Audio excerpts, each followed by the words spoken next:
Hey guys, welcome to Boxing Squared for boxing news and views from around the internet.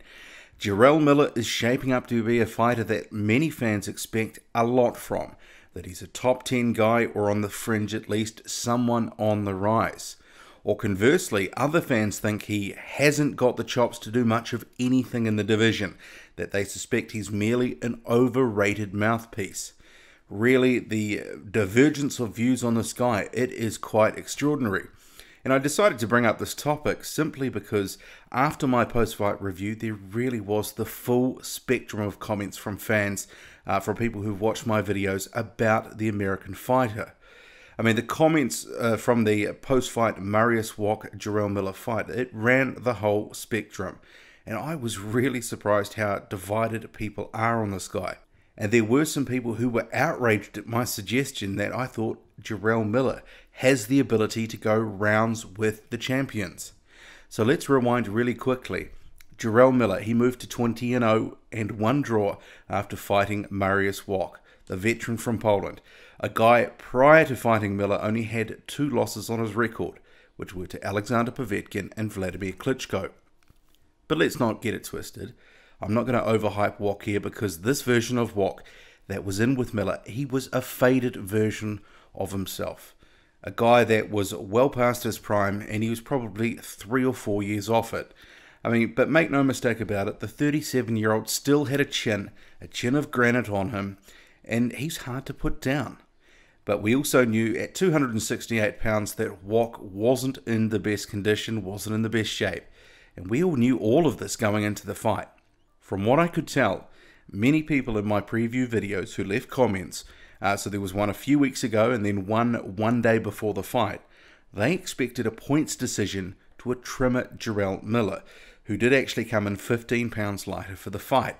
And the other alternative was a possible stoppage, but later in the fight. And the latter was what happened, with the fight being called off in the 9th round because Wach was injured. But this wasn't a close fight. Miller had his way and won most, if not all, of the rounds. He actually dominated Wach with his unrelenting pressure/smothering style, much the same way that he dominated Gerald Washington a few months back. And I do remember a lot of people were giving him credit for that win back then. Miller actually did what many of us thought he would do, and he fought the way that many of us thought he would fight. He's a pretty simple guy to predict what he's going to do. Sure, he showed us a couple of things in that first round, but from the second round onwards, it was basically the Jarrell Miller that we used to seeing. And this is where everyone's views seem to diverge. For example, while some fans thought Miller did a good job of slowly breaking down Wach through his pressure style, his pressure game, others thought he looked terrible in there. That he was slow, he was ponderous, and he was lucky that Wach was a shadow of his former self. But this is where I really start to wonder, what exactly are the expectations of Jarrell Miller? I mean, prior to this fight, many of you would have noted, I'm not really a massive Jarrell Miller fan. I have some questions, a lot of questions about his conditioning, and also about how good is this guy's chin, because I thought Gerald Washington was able to hurt him somewhat with a few right hands back in, was it July or August?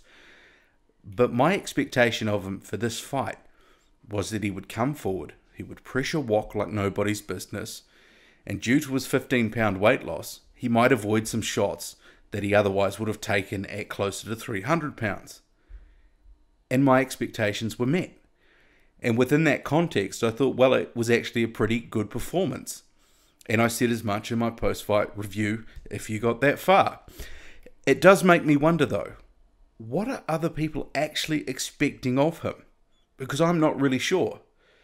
I mean, to say that he looked terrible in winning almost every round and landing over 200 punches in the process, I just didn't see that. I thought it was a decent performance. I mean, I'm assuming some of the fans who've been critical of him were not necessarily his biggest fans to begin with. But some of the comments about him being a bit slow, a bit ponderous, and lacking in elite punching power, those were things we already knew.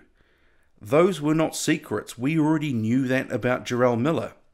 I'm not sure we needed the Wach fight to actually establish those things. I guess the thing that I found really interesting though was the reaction to my suggestion that Miller could go some rounds with the champions. So I could see that actually he could get in the ring, he could go some rounds with all of them. And this really did seem to trigger a few people off, who think that's just an outrageous suggestion. But is it really? Is it really an outrageous suggestion? I do think he could go rounds with any of them. And think about it like this. Dillian Whyte, Dominic Breazeale, and Carlos Takam. They have all gone rounds with Anthony Joshua, who is one of the heaviest hitters in the division. Virtually all of Deontay Wilder's opponents have gone rounds with him, bar Stavern the second time, and even Eric Molina rocked Deontay Wilder to his core. And Takam again, Andy Ruiz, Hughie Fury, and even Razvan Kajanu, the little heralded Razvan Kajanu, went a full 12 rounds with Joseph Parker. I'm not saying Miller would win against any of the champs, because I believe he will struggle against someone with true power or good movement. But if all the guys that I've just listed can go rounds against the champs, why can't Jarrell Miller? I think that the suggestion he would be blasted out in 1 to 3 rounds is less likely than him being able to go 6 to 8 rounds, or even better in certain circumstances or against potential opponents. I'm not sure Miller has the chops to be elite, but he is certainly as good or better than some of the B-level fighters that have had title shots in recent years. And you can even extend that out to the Klitschko's years as well. There's a few guys that, you look back now and you just go, well, that was a terrible opponent for Vladimir Klitschko, but they got the shot. Whatever. They got to the mandatory spot, got the fight. But this whole thing about Miller not being able to apparently go rounds with the champions, and I'm not saying he's ready, because I think he probably would need a couple more fights. We haven't seen enough. But there are a number of guys who do fall into these positions. They get a title shot, and then they do actually okay.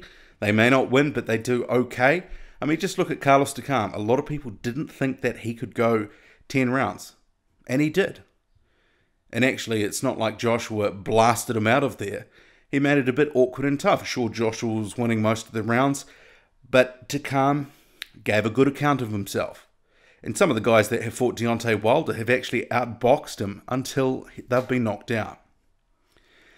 And it kind of got me wondering about something else. It made me wonder if we're actually starting to overvalue the champions. Are we holding them in too high regard? Are we putting them on a bit of a pedestal when in reality the gap back to the chasing pack, or at least some of that chasing pack, is nowhere near big as we think?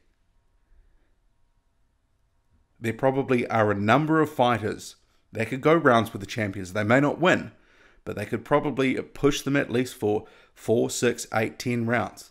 And we've already seen it against some of these guys anyway.